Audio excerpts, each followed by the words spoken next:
Hey, folks, welcome to a new episode of the Whiskey Ring Podcast. Today, we're going to a country that we haven't visited before, one that up until a couple years ago wasn't even making whiskey. So, sounds like just about the right time to go visit and see what the first wave, truly the pioneers of the country, are making. So, to talk about the first distillery to make single malt in South Korea, we're welcoming on Mr. Bryan Do of One Distillery. Bryan, welcome on. Thank you, David, for having me on. Always a pleasure to see you again. But yeah, excited to talk to your audience about what's going on with whiskey in general in Korea. Absolutely. So, when just to emphasize how new this is, you guys started distilling in 2020. Maybe a year and a half later or so, there was another distillery in Seoul with very small production. As of end of June 25, how many distilleries are making whiskey in South Korea? Um, so currently in South Korea, there is three in production right now. There are two more that are on the way. The most of them they're fairly small. The one of them that has put their hat in the ring is Lotte, which is one of the top 10 conglomerates in Korea. So they will be making a fairly large distillery in the coming probably 1 or 2 years. So again, this is a new country we haven't visited before. I've never been there in person, so I can't even speak to any personal experience. But this is a distillery that throughout interviews I've noticed you and partner Andrew Shand talking about the sense of trying to imbue Korea in the spirit. And that comes in a few different ways that we'll talk about. But in a general sense, how would you describe the kind of sense of place around Q1?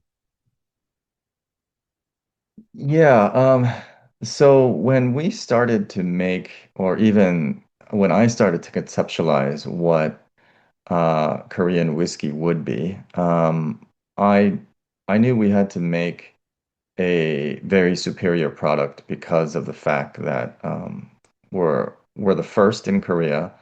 So we probably would be representing the country. And also because of that, we had to make it unique to Korea.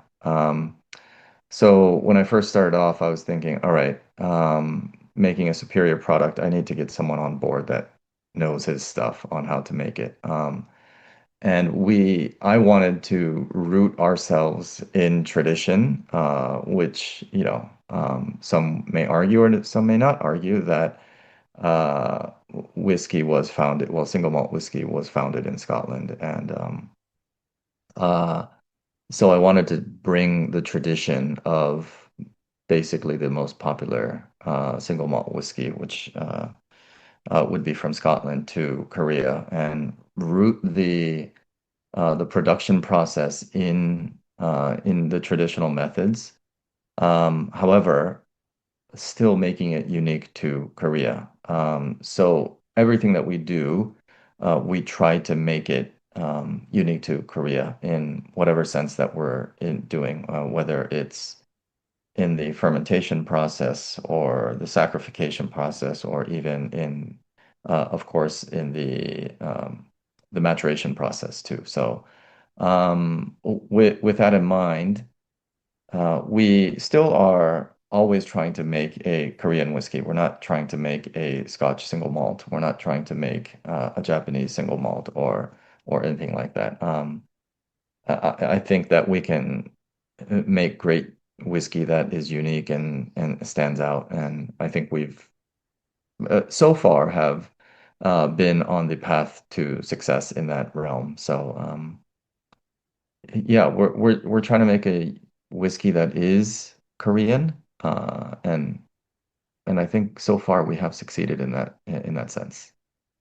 So, unlike some other countries that have, let's say more recently in the past decade or two, really ramped up their own domestic single malt production, it seems like Korea did not have very much of a single malt uh, drinking tradition, let alone one of making single malt. But there has been some change in drinking culture. I'm curious what made you feel like, I think you started ideating this in maybe 2018 or so. What made you feel like then and through to now was the right time for Korea to accept domestic single malt and want single malt whiskey? Well, I'd be lying if I told you I knew this was going to happen, but I didn't. Some of this comes from actual experience. I started one of Korea's first craft breweries, and why I saw that is after decades of living in Korea, when, Korea was not even known when I first moved here. Not known, but it's definitely not as popular as it is right now. Um, and in the corporate life, in the corporate culture, I used to drink, as most people in Korea used to drink back in the 90s, drink to get drunk, basically. It like everything was pre-gaming. There was no other gaming. So everybody was drinking to get drunk. They weren't enjoying their alcohol at all. And when I first started the craft brewery, I noticed a slight change in attitude towards drinking. People were starting to enjoy their alcohol. People were starting to think, okay, I've got something to do tomorrow, so I'm not going to get plastered. I want to, but I still want to enjoy a drink.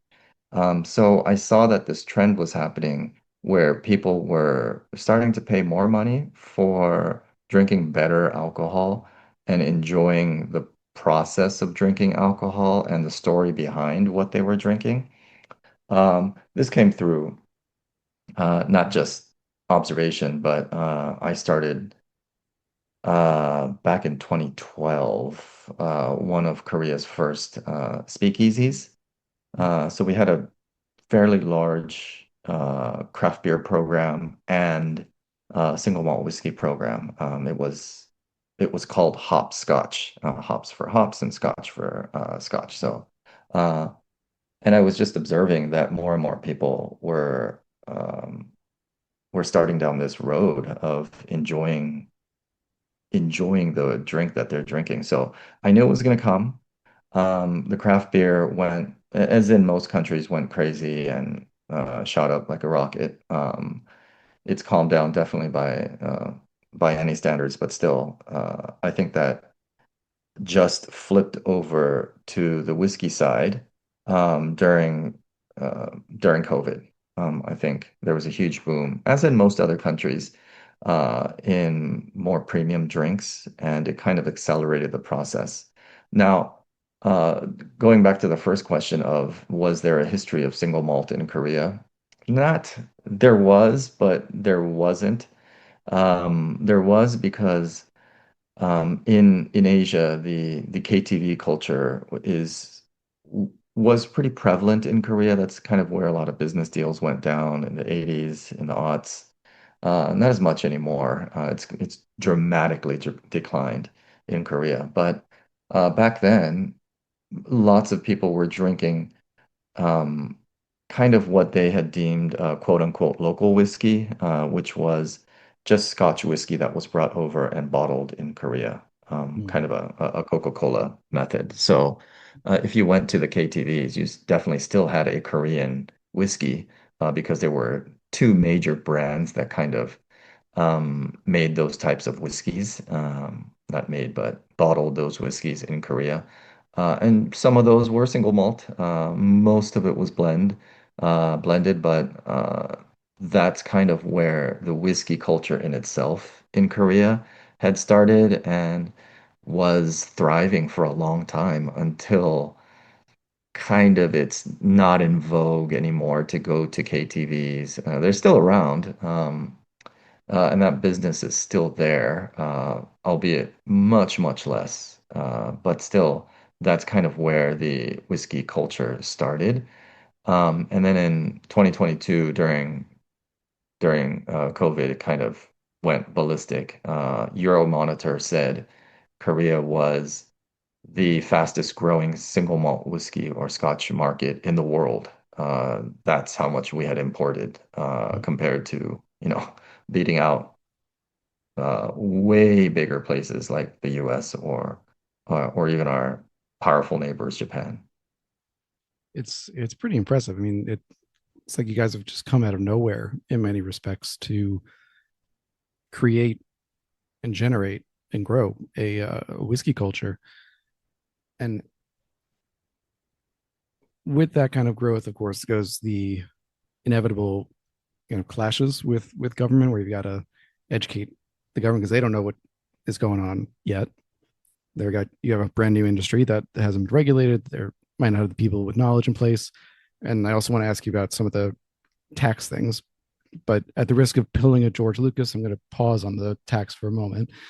And I wanted to ask also because, as you said, there's this current rise the last couple of years of interest internationally looking into Korea, driven by the rise of K-pop and K-dramas making their way over just internationally in general.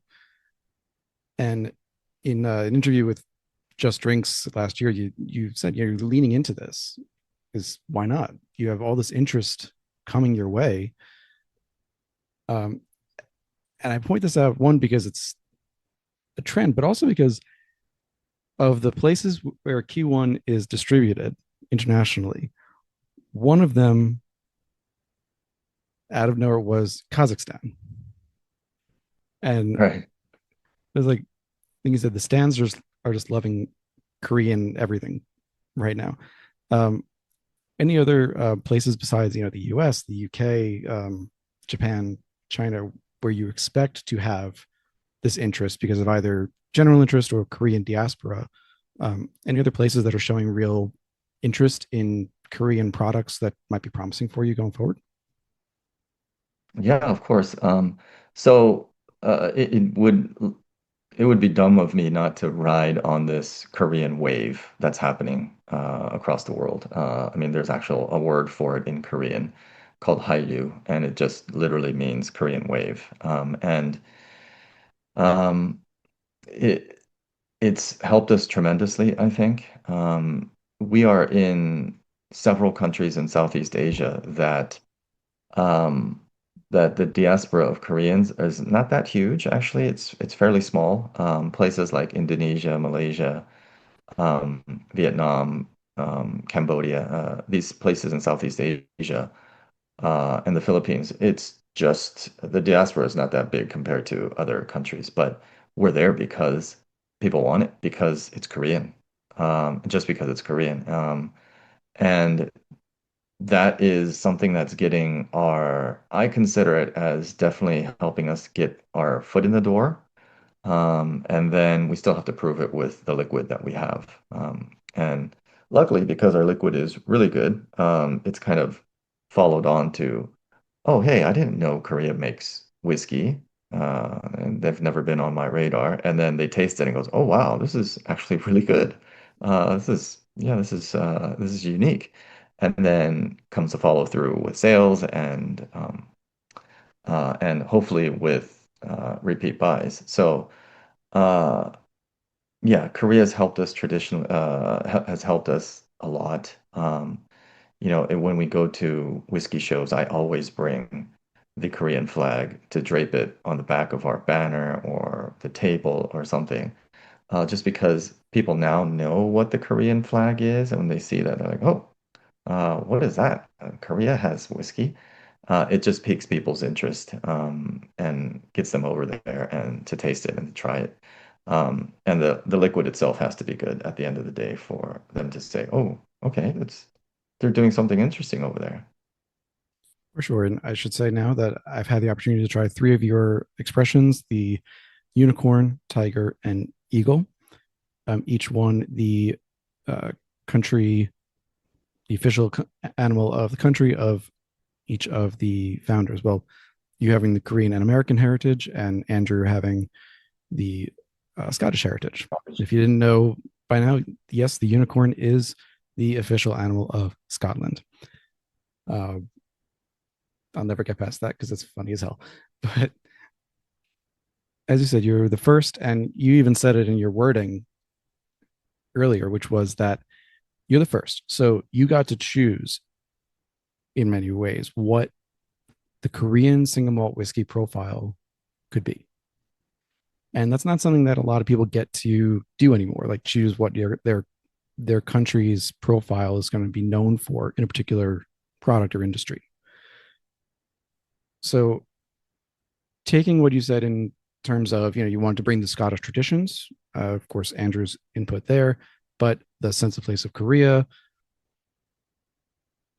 with those two things in mind, how well do you think you pinpointed what the liquid was going to be as you were distilling or even designing the stills and everything that would go into it versus what the liquid has become now?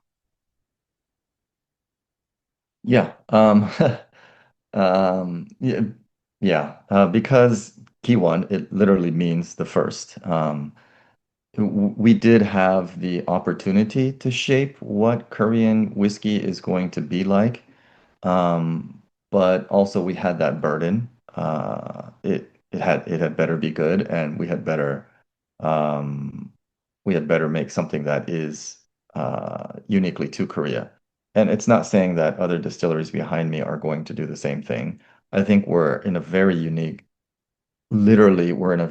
place in Korea, where our temperature swings are so extreme. Even the other distilleries that are in Korea, they don't have the extreme temperature swings that we have. The region that we're in, the side of the mountain that we're on, that gets or actually does not get light during winter. So these are some of the special things that the place that we're at that helps us make us unique. The other people, our friends that are making distilleries right now, won't have that. I call it an advantage, um, unless they decide to kind of copy us and find a similar terrain to make their distilleries. But um, so far they haven't. But because of that, I think in a sense, we're still trying to make it uniquely for Korea, in that sense, and not just in the terrain aspect, but in the different things that we're doing. We just got these really cool casks back from one of Korea's largest green tea makers. Well, they are the largest green tea maker, and they've been aging these barrels that we lent to them, 6 barrels that we lent to them in green tea for 2 years. And we just uncorked it literally 2 days ago, and it was just like a huge swath of green tea or even matcha in my face. So we're really excited to see what that's going to come out. So things like that is pretty cool that we're doing with kind of the indigenous ingredients that we have, and the players that we have to collaborate with in Korea. Sorry, kind of swayed to another topic, No, but no, it's I totally was fine. kind of excited about that. That's fine. There's a lot to cover here. So um, before getting into the design of the distillery and how some of those components go towards this flavor that you're creating, I was going to say trying to create, but frankly, I think you've created it. Let's go to where the distillery is. So this is in Namyangju, Korea. Hope I got that okay. Yes. Um, Yes. about 30 minutes from the capital, Seoul. You've got, as you were intimating, huge swings in temperature. So -20 Celsius during the winter, so it's about -4 Fahrenheit, going to 36 Celsius during the summer. It's just under 100 Fahrenheit. So 100-degree swings year round, not year round, but over the course of a year, with this very unique component of being on the north facing side of a mountain where you get summer sun, but in the winter, the sun's at just low enough of an angle that it doesn't crest over the mountain. So you get not only low temperature, but darkness and different wind patterns, excuse me, that are going to happen. So how did you end up choosing this kind of site? Yeah, so. one of the main things that Andrew was a stickler for is clean water. He was like, we need the best water. Um, so I had kind of narrowed down a couple places in Korea that would have great water. And one of it is Namyangju, where I know because the reason why I chose my brewery, which is only 10, 15 minutes drive from where I am currently, um, is because of the water. And I knew the water was clean. So that checked off one of the boxes that I needed to check off for Andrew. Um, in terms of temperature swing, he was like, yeah, it would be good. And we didn't know that the temperature swing would be that extreme.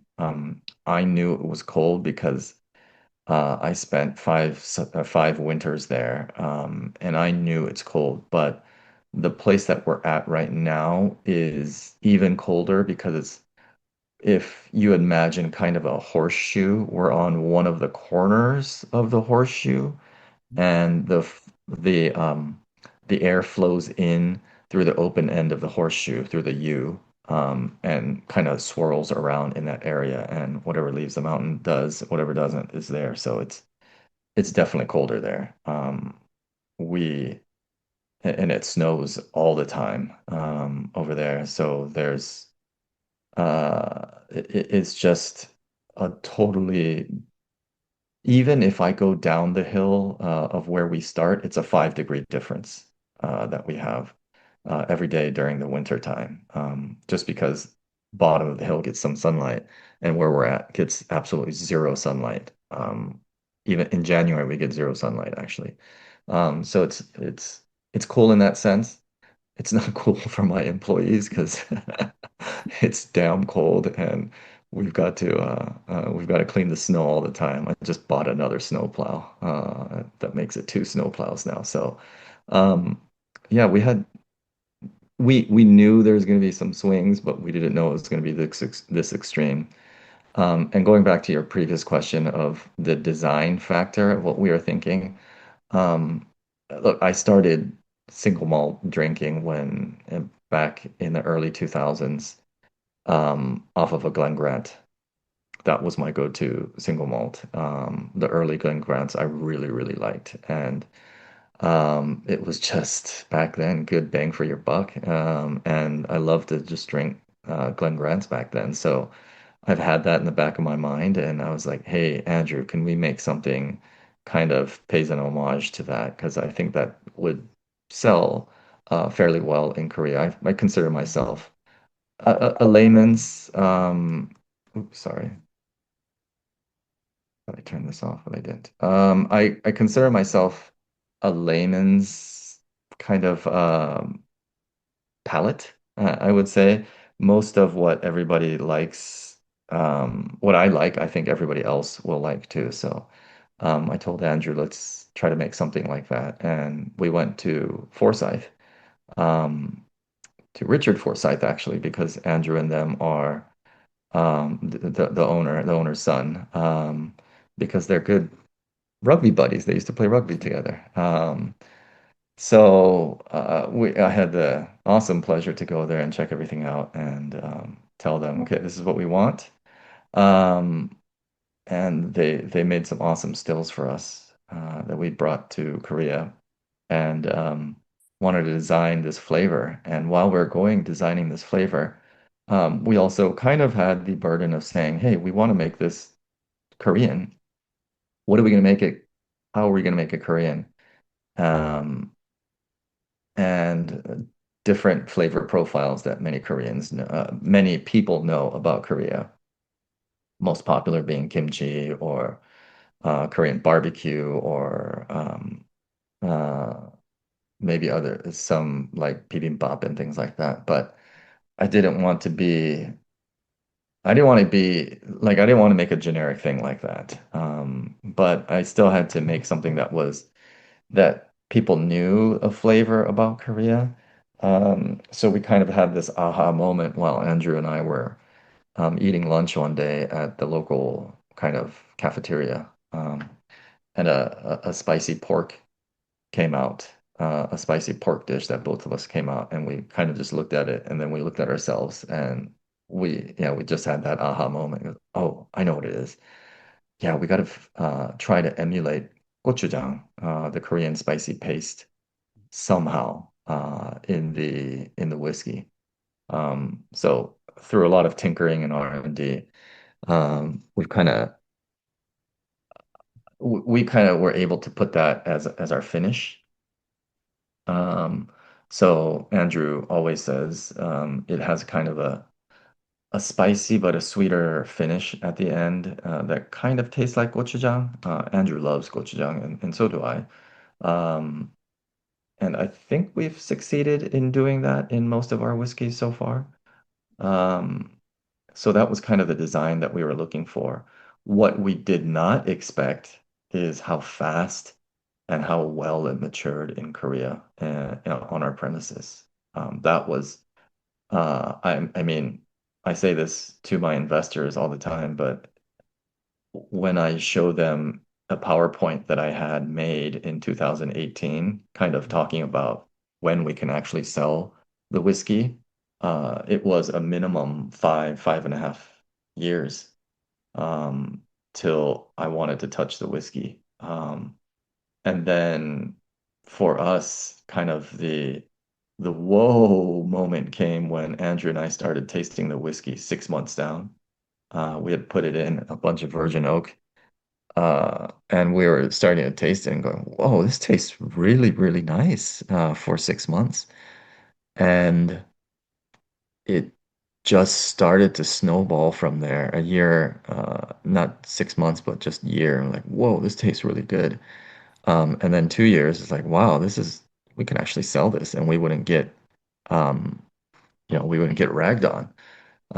But before we did that, we're like, okay, that's us talking. Let's send it off uh, to some competition and see what they say. Uh, and promptly came back from IWSC, what I think is one of the more stingier competitions, and they gave us goals. We were like, whoa, okay. I guess we're onto something. And other people were telling us that we had great whiskey too. But the pace of maturation was way quicker than we thought. Yeah, noted you had your first release was about a year old, just over a year old. And there's, I have a question about that, but first I wanted to just jump on this peppery note. So, when you were talking to 88 Bamboo, which has been a great resource for any kind of East Asian whiskey questions that I've had um, so far. So, with 88 Bamboo, you were asked about this peppery note. Like, where does this come from? The one that pays homage to the gochujang and the spicy notes that you wanted to come. And you said you don't use any additional ingredients or materials. There's nothing, no additives in there. You do ferment at a higher temperature for longer, and you cut your spirit higher. But you also were kind of like those are probably where our peppery notes come from. That was about just under 2 years ago or so. Do you feel like you guys have a better grasp on where that note's coming from, or were you confirmed right there? I think we were confirmed right there. The way that we were doing our fermentation and everything, our high cuts, um, our fermentation temps, we let it ride basically at the end of the day. And after 120, 150 hours, we started getting these nice spicy notes, Asian spicy notes. It wasn't like the hitting kind that Indian curry or even Thai, like a Thai spice is. It's more of a mellower spice with some sweetness in it. And it really reminded us of gochujang. So it was coming basically from there. We even at a later date started switching up our yeast because we thought maybe it's from the yeast, but it wasn't. We switched up the yeast a few times, and now we're actually doing it for good. For the past 2.5, 3 years that we've changed our yeast profile um, from straight distilling yeast to a more Korean kind of it's just what do you call it? It's a bread yeast at the end of the day. So it's a mixture of Maori and Korean bread yeast. So that's interesting. So normally, I mean, 120 hours is on the very long end for a typical single malt fermentation. That's usually going 48 to 72.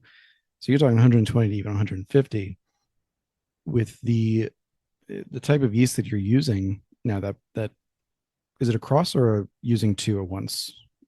Just to clarify, It, it's we're just mixing it. just Yeah, mixing. it's a Okay, 70-30 mix. gotcha. So do you? I guess to get into the nerdy side of the yeast here, you had a lot of experience because you were a brewer before, so you'd worked with yeast, um, and I mean you. We talked about this a little bit when we got to meet in person. Normally, you'd think of those later flavors that you'd get after a couple of days. The first, maybe even second waves of yeast have kind of died off. You're getting more malolactic, um, some fruitier esters coming out. I usually think of that as like the juicy fruit era of yeast fermentation. Uh, but instead, you're getting these more peppery Asian spice flavors. Was that also, well, no, you said it wasn't by design. You said you were playing around a little bit first to get to that profile. Um, did you feel like you had a knowledge point on where to start with the yeast? Like, we're going to start with Maori because that's what 95% of the world uses for single malts, and then play from there. Yeah, I'm not gonna lie and say, yeah, this is gonna create this kind of flavor profile. We started with that and started tinkering with that, and then mixing and seeing what else. And exactly from kind of the brewing background, there's different things that I've learned, and I've learned that the longer the yeast goes or the higher the temperature the yeast is fermenting at, the more stress it has, and it releases funky things all the time, and it's totally different. If, for example, if I'm using a saison yeast or a Hefeweizen yeast, it'll be totally different in the brewing world. But yeah, yeah, like if I use the saison and I let it stress out, you're gonna get a lot of banana flavors from there. So I've kind of had that in the back of my head.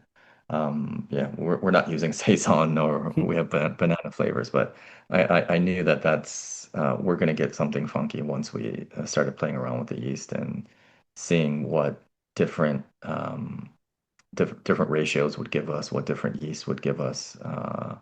And we kind of settled upon this one yeast. And it's kind of becoming now, no, it's not becoming, but now it's our mainstay of how we're using our yeast. And at that 70/30 ratio, I mean, the Maori is usually, I'm going on usually here because I know it's a different place, different temperature, so it could be completely different. But usually that's dead by 72 hours, at most maybe 96 hours. And especially if you're stressing it further, it's only going to go so far before it either dies or starts eating itself. Um, do you feel like the bread yeast rather, is active at the same time as the Maori yeast, or is it more latent and waits till the Maori is done, doing more of the yield side, than the bread gives you more of the extra flavor later on? Yeah, I honestly think it's kind of just riding on it for a certain time, and then it helps boost what's happening in the fermentation process. Uh, it it usually acts as a rocket fuel also. But I'm not sure what's happening with this combination. Like we haven't actually sat down and taken it to a lab or anything like that. Maybe we should. That'd be interesting to see.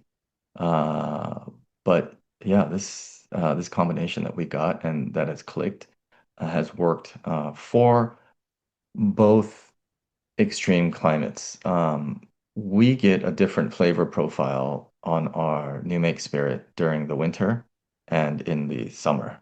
In the summer, we're it's going to ferment at a higher temperature. We do have temperature controlled jackets on our fermentation, um, on our fermenters. And they were installed and they work, but we have not turned them on once since we started. And we started in the middle of summer too. And we just were like, hey, let's see what this is going to give us. If it's not good, then let's turn on the jackets and see what the temperature controls are going to do. Because pretty much basically the same thing that it would do when we went to the winter time, because it's so cold. Even one of our fermenters sits closer to our main gate, where the forklift comes in, so it gets colder on that side.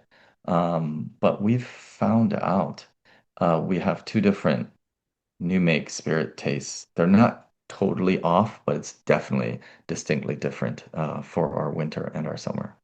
Um, so that adds more character for us when Andrew's blending. It does add a challenge because it's kind of two different flavor new makes, but it gives us more things to play around, more liquid to play around with at the end of the day. And I know as of the late last year, you had about just under 5,000 casks Yep. uh, aging. So there's not a ton to kind of say, okay, we're going to take a cask here that was fermented and then distilled in the winter, and then one here in the summer, and then put out two packs of them to compare. I mean, it's possible, but you wouldn't have a lot of value for it at the moment, and you just wouldn't have a lot of oh my god, what's the word I'm looking for? It just went right on it. Um, wouldn't have a lot of product to go around to show that kind of experiment. So it could be interesting for super whiskey nerds like us, but in terms of getting Q1 out into the market, it's not advantageous to do so. That being said, I'd love to do a side by side of those two things. A cask that was made in the winter, and then one made in the summer. Um, with I'm still thinking about the yeast when coming over from being a brewer, and also one that helped create the Korean craft beer industry. I think it's fair to say that you did that. You also were exposed to not only different yeasts but different malts and different styles of equipment for these things. So if I remember correctly, when we were talking, you have conical fermenters, right? Or conical bottom fermenters, Yes. right? So we've talked about that with a couple of other distilleries that have this, and I keep being more surprised that more distilleries don't implement conical bottom fermenters. But um, could you Oh, just sorry, give a sorry, sorry, sorry. We don't have, I'm going to step back and I have to correct myself. We didn't have conical. Sorry. Um, I misunderstood and was thinking about my craft beer days. And the conical fermenters are over there. We have more of a traditional round bottom fermentation tanks right now. I mean that could still work for the question I asked, which is rather than being kind of a flat bottom fermenter, there's a reason for not having a flat bottom, whether it's conical, whether it's rounded. Um, what does that do for the fermentation process? Um, that is interesting. I would, I always thought that having, because in the beer world, the yeast always, when it dies out or is tired or is almost done, it will sink to the bottom and become sludge. And you kind of always have to take the sludge out if you want the beer to taste good. And I used to do that all the time. In the more of the round bottoms, and I remember when we had the conical bottoms, the yeast would fall to the bottom and it becomes sludge and we'd take it out. But because these are more rounded, I think that the yeast actually doesn't fall to the bottom, but it just bounces around more and more and helps with the fermentation process. Um, Also, it makes cleaning much, much easier at the end of the day. But I also think that it does help rather than having a conical bottom to have a rounded bottom or a flat bottom, like some kind of the more traditional wooden washbacks would be. Um, because it helps bounce off them. That's just my logical thinking at the end of the day and what we've kind of seen. Even if we have long ferment, like in the winter time, sometimes we do more than 150. We go up to 200 sometimes just to see what happens. And you know, it's still such a wonderful wash at the end of the day. There's so many more esters and there's fruits and there's peppers and there's different things happening. So I know the yeast aren't completely dying out after 120 hours. which is amazing because again, most of the time we hear 72 hours, max 96, the yeast are dead. So what's the point of continuing to ferment if you're not going to get any more flavor? But clearly, at least in your case, Oh, there's flavors. there's plenty of flavor still to be found. So we're about halfway through, and obviously there's so much here to get to. We're not going to get to everything, but I try my best. Um, when I want to touch on the government side of things briefly, because again, Okay. being the first, so you had to do a lot to help help the government create regulations. What's going to be the minimum age, things like that. What steps did you have to take to educate the authorities on, like, okay, this is how we're going to make whiskey, this is how you do make whiskey? And I'm thinking particularly of one story you relayed about the filling floors being too dirty for the regulators thought that filling floors were too dirty, and you're like, but that's, you're bringing casks in here and there's splashing and there's wood and there's whatever, like that's just going to happen. um what was the process like to get the regulatory approval needed to be able to sell whiskey, and South Korean whiskey at that? Yeah, just as a new industry in anywhere around the world, I think it's a huge learning process for the government, and we are basically the guinea pigs. Um, and we have to kind of hold their hand and tell them what's right and what's wrong. So there are a lot of regulations that are really archaic and dumb. But I'm not pointing the finger at the government because they've actually been pretty flexible in kind of seeing what the light is. Oh, this is right, this is wrong. Of course, the example that you gave right now, where the Korea Food and Drug Administration was saying our floors are too dirty for it to be holding something that's going into our mouths. But we were like, hey, this is a warehouse uh, floor. You should go look in Scotland. There's dirt on most of the floors on the dunnages over there. So, they were telling us to sweep up the dirt and like, hey, we swept up as much as we could before you came, but we're not getting out the marks and the dirt from the ground. We're not gonna power wash it every day. It's just the fact of life. And they accepted it. Other things, regulations in terms of monetary regulations, which was huge for us, was angel share.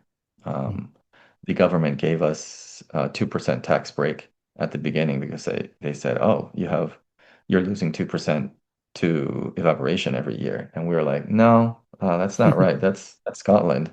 Um, so they were like, no, we went on the internet and found that it's in Scotland where you're making single malt and they make single malt. It's 2% over there. And he goes, no, not really. We have totally different climates. If the Earth was flat, maybe, but it's sorry to say.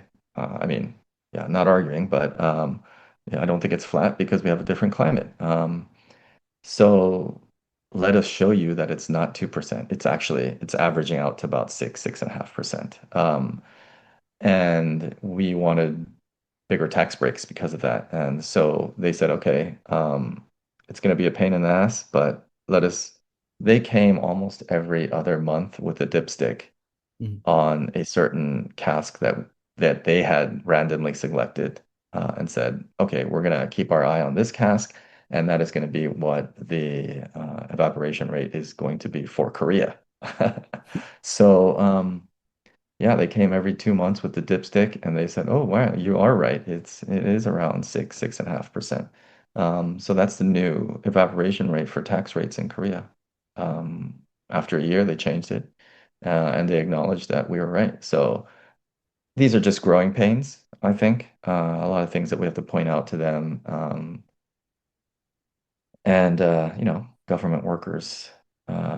They're not going to be the fastest, but in Korea, they have been flexible.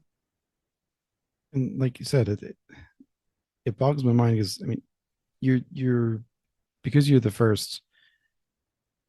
There couldn't be an internet search for what is the angel share it for Korean Yeah. whiskey.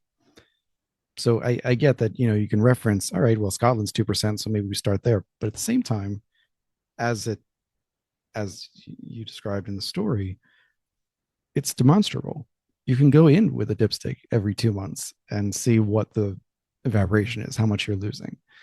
So I'm glad they've been so flexible. We both know plenty of other countries that have not been as flexible or are more Yeah. industry regulated, and that presents a whole other range of problems for producers.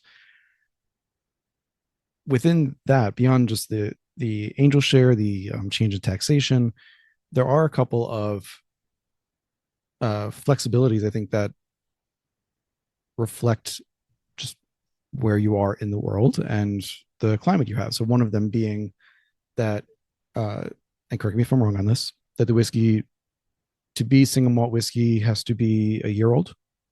Yes. So the earliest we've seen, or the youngest we've seen, other than America, where it's the whiskey just the liquid just has to touch wood, and it's can be called whiskey. Um, I usually look to Australia, um, and New Zealand, Tasmania, where it's 2 years, Yeah. reflecting it's a different climate. Now you've got 1 year. Um, you described earlier that you were finding at 6 months to a year that this is whiskey that could be sold, that could be enjoyed as a finished product, as opposed to just an in progress whiskey. Um, Mhm. how much input did you have and Key One have to say, all right, 1 year is going to be the benchmark to say at least 1 year to be Korean single malt? Well, to be honest with you, we had zero input. That regulation was already in there before we started, actually. Oh, We we've made the Korea Whiskey Association. There's three players. The three distilleries right now that are up and running are in there. Um, and we'd like to change that regulation actually to 2 years. We've pitched it to the government and said 1 year is possible in Korea. I think it takes a lot of different factors for it to be good in a 1 year, like really high quality new make spirit and a temperature climate like we have right now. But I can see that that's not going to happen all the time. Um, so to average and balance things out, we as a association had said we would stick by um, a 2 year mandate in that sense. We haven't been, that hasn't been one of the top priorities with the government, with us to change for the government, but it's still there. We'd like to see it be 2 years if possible. If not, we could live with 1 year. There are other regulations that we'd rather see changed. Rather than that, they've got this ridiculous RFID tag that needs to be on every whiskey, domestic or imported, that's sold. That's because there was a certain period of time when, long, long time ago, when people were filling bottles with fake whiskey, and consumers wanted to know if it was real whiskey or not being sold at the KTVs. And that's just no longer, absolutely no longer the lay of the land right now. So yeah, these are the regulations that need to go sooner than these other regulations. But um, yeah, the 1 year could remain, it could change. Oh, I'm curious if there was no real distilling before you started. Oh, I have to go back and say there was distilling before we started back in the 80s. Um, the Korean government, before the 88 Olympics in Korea, they Mm, wanted to have an alcohol that people from around the world that was visiting would be familiar with.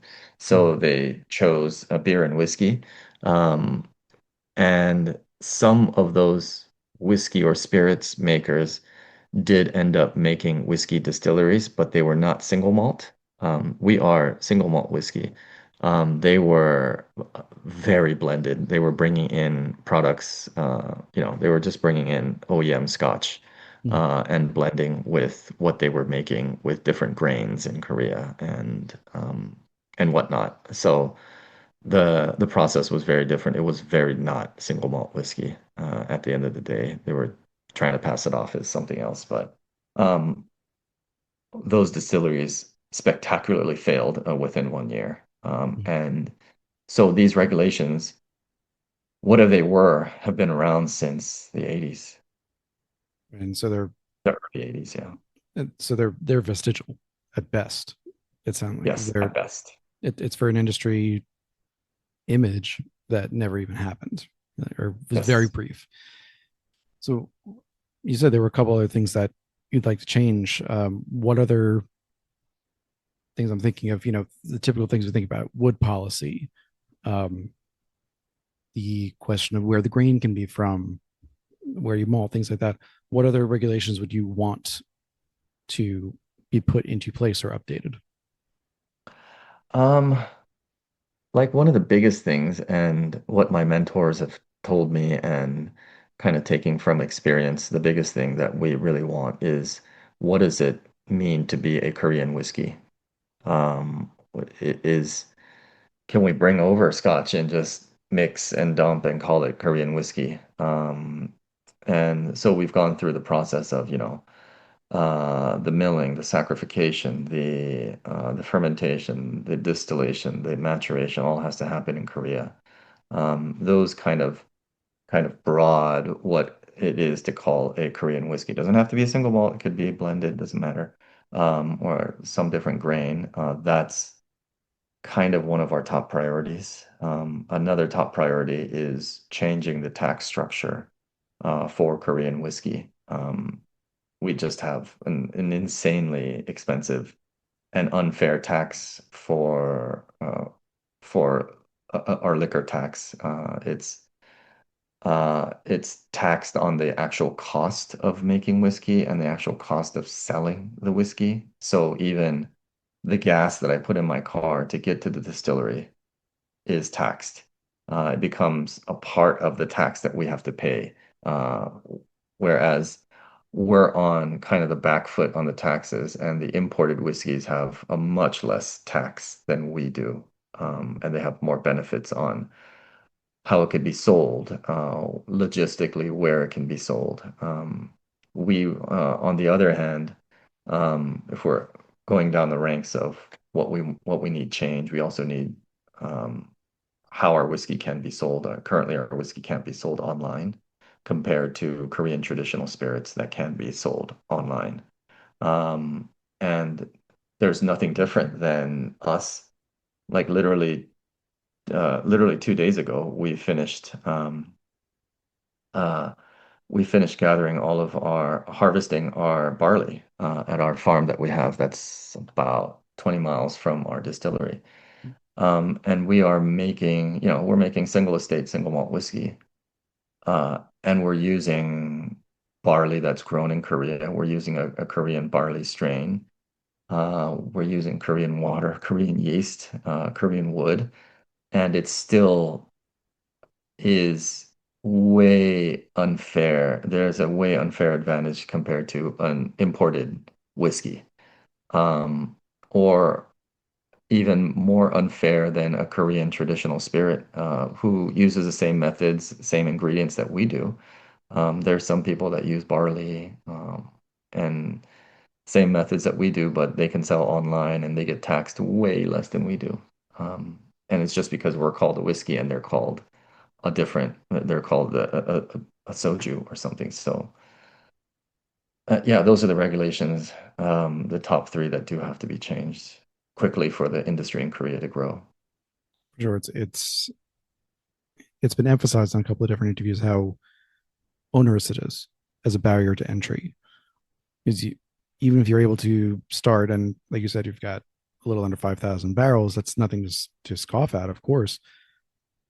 But if the costs of production are going to be at a per unit cost rather than the assessed value, you're going to have a lot more to work with in terms of just anything investment from any point in the process. You can get into more markets. You can get, I think it said at one point you were taxed on the packaging being more, fancier packaging meant you were taxed higher or paid more for it because it was more cost for the packaging, which is insane. Yeah, at the end of the day, it's we're taxed on the actual cost of the whiskey. So if the Yeah. packaging is like $6 or something per package, the at the end of the day, it's double that. That's the taxing. It's 93%, so it's almost double that. So at the end of the day, we have to charge customers $12 more because that's what we're getting taxed. It's crazy. And yet we should note that the enthusiasm for your spirits, and we'll get into some of the products here too. The enthusiasm is, at least to some extent, overcoming those costs and the extra costs to the consumer. So when the first batch of Key One single malt came out, you had people waiting for 36 hours outside the distillery for this release. You opened one of the warehouses to keep them warm because it was, I think, in the winter that it was released. Yeah. So I know we spoke a little bit earlier about riding this wave of both domestic and international presence for everything Korea right now, but is there something in addition to that that you guys are doing, whether it be word of mouth, targeted marketing, that for basically just to get people lining up for a day and a half before this thing goes live to make sure they get some of it? No, most of it is through just social media. We're not doing huge marketing. We don't have a huge marketing budget. We try to go to as many shows as we can to put liquid in people's mouths. At the end of the day, the proof is in the liquid. Uh, yeah, that's kind of the guerrilla marketing that we're doing right now. Nothing special.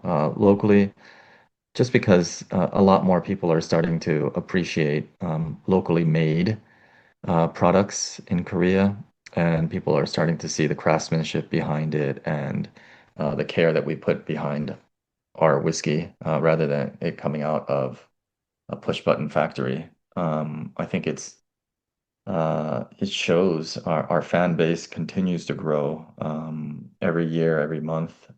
So we're really, really happy and thankful for that.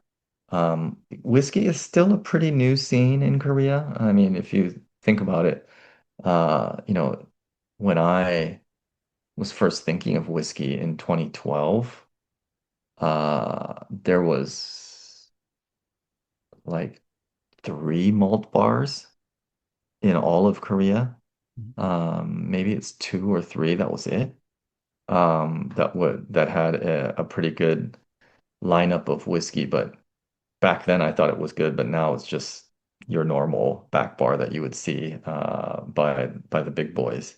But still, it was there, and it started in 2012. The history doesn't go down that far, and now uh, we the last count, I think there's just under 100. So there's a lot more in Korea, and that's not including the cocktail bars that have a really nice selection of whiskeys themselves too. So it's a growing industry. It's a growing category in itself. Uh, people are starting to get more interested in the story and the experience. With the story, I want to jump back a little bit to the production, which we'll go into some of the products. In Hey, every step sorry, along, sorry. I do have a hard stop I gotta get to the hospital at 10 o'clock. okay, So I gotta leave here at 9:50-ish. Is that okay? Oh, yes. sorry, in about, nah, I don't know what time it is over there. In another 20 minutes. Oh yeah, I can definitely do that. Okay. Not a problem. I'll make it Okay. 15 just so you're not rushing out. No worries at all. So just jumping back to production for a second to get into the product as our last kind of segment, if you will. You're approaching this with wanting to have Korea as or Korea represented through all the steps of the process. One area that you haven't been able to, just for lack of availability, if nothing else, is the barley. And you said you are growing estate barley about 20. I forget if you said miles or minutes, but relatively close to the distillery. Yeah. But that's not going to feed the full production that you guys are doing. Most of the malt that you're using, you are importing. Um, so with that, I mean that's traditional in some respects too for other countries that are starting up. That I immediately thought of Japan. I'm like, they don't make a lot of barley in Japan. They just don't. Maybe more in the south, but that's about it. So they import a lot from Scotland and from continental Europe and elsewhere. So you guys are importing from some of the biggest names in Scotland. Chris Baird, all these kinds of places. But once you have the barley, then you're able to do whatever you want with it to make it that Korean profile you're going for. Um, I do want to visit the stills because you said you were able to talk with you and Andrew spoke with Richard Forsyth. They were rugby buddies. Was there something in particular that went into the still design that reflected, being Korea, a different terroir than you would have in a still made for Scotland, let's say? Um, I'm gonna be honest with you. When I told Andrew, I had no idea what still design was back then. And when I told Andrew this is kind of the flavor profile I want,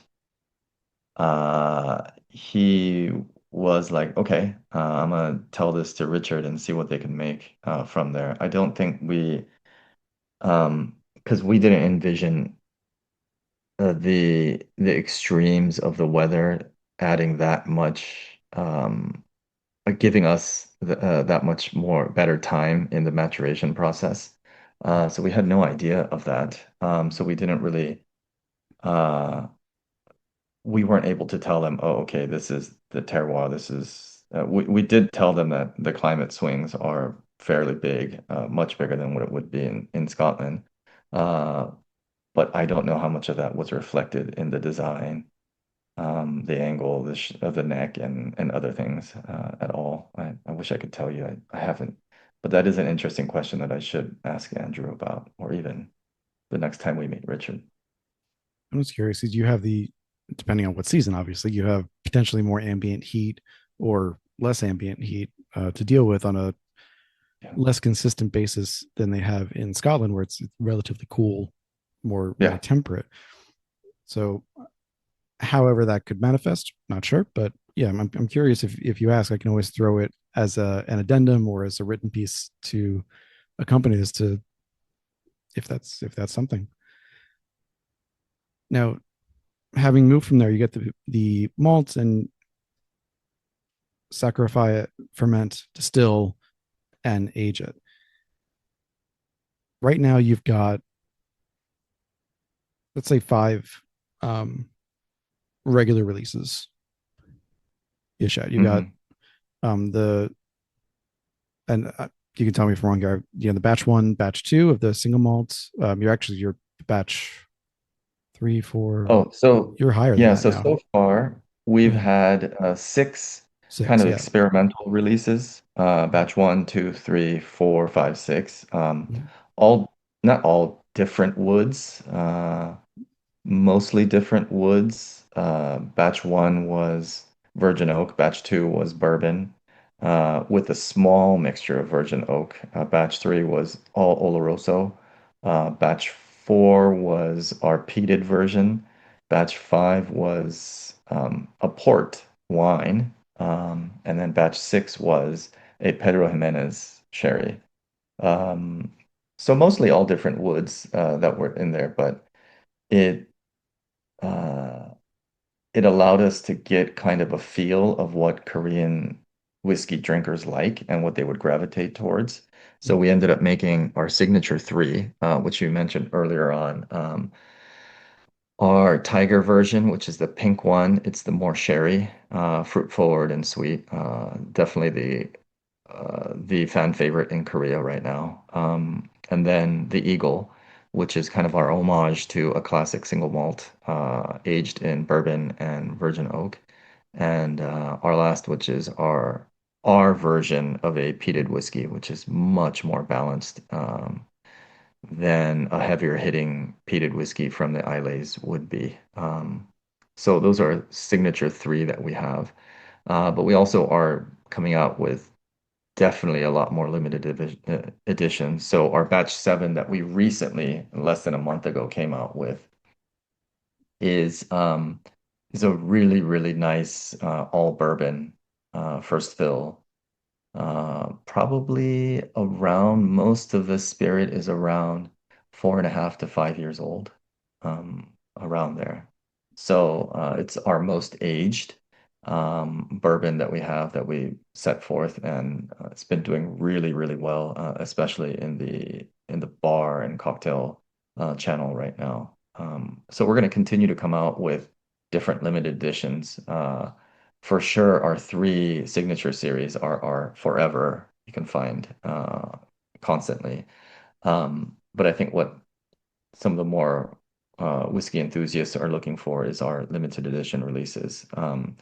We'll be doing a Korean release soon, which will be probably Korean malt that we've got a long time ago and has been maturing for about 4 years now.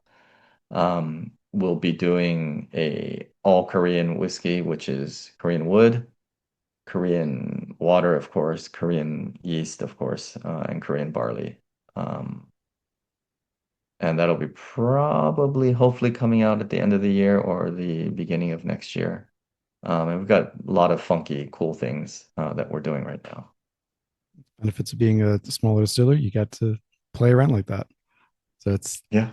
it's fun. And like having tried the core releases, um, I did enjoy all three of them. I think my number one was the Eagle. It just barely beat out the Unicorn. Like I'm talking a point one on my scale difference of the two. Mm. And I think the Unicorn, oddly enough, being the peated, I think showed off the malt component the most to me. And it's weird. I tasted that last because I figured peated, you usually taste that last in a tasting. Um, with the sherry, it was definitely sweeter. So this wasn't so that the tiger and the sherry is, again, forget my pronunciation, bokbonja, No, no, oh, no, no, no. or the This or it's real sherry sherry. is it's an Oloroso sherry. It is all roaster. It's Okay. Oloroso sherry. The Pokpunja, which is the sweet raspberry wine, is not ready right Okay. now. We actually just tasted it like a month or two ago, and it wasn't ready. I don't know why it's taking so long to mature. It's been in there for 3.5 years almost four, actually, and it's just not ready. I think so. We're and when we pull it out on samples, it depends on what season it is, and it makes a huge difference if we pull out in the summer, fall, winter. Yeah, it's totally different. So not ready yet. When it is, that will be a huge release for us. It's basically our Korean sherry. Yeah, it's I'm looking forward to it.